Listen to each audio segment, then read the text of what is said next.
Samantala, nagpasalamat naman ng mga opisyal ng Compostela Valley sa pamahalaan para sa pondong inilaan para sa bahay ng mga biktima ng Bagyong Pablo. Muli, nagbabalik ang aming kasama si Peng Alinio ng Radyo ng Bayan Davao. Peng?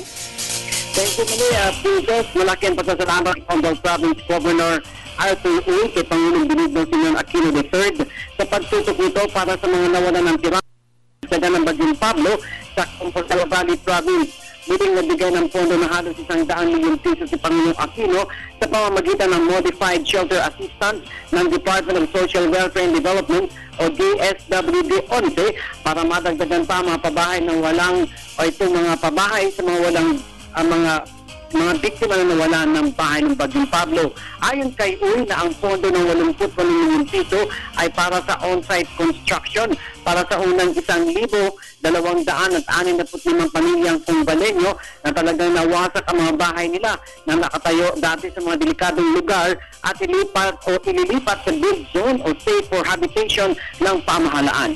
Anya ang construction ay pamamahalaan pa rin ng Gawad Kalinga o GK Way na pamamaraang pagtatayo ng tulungan ng on-site construction ng komunidad at pagtulong-tulong ng pamahalaan at pribadong individual.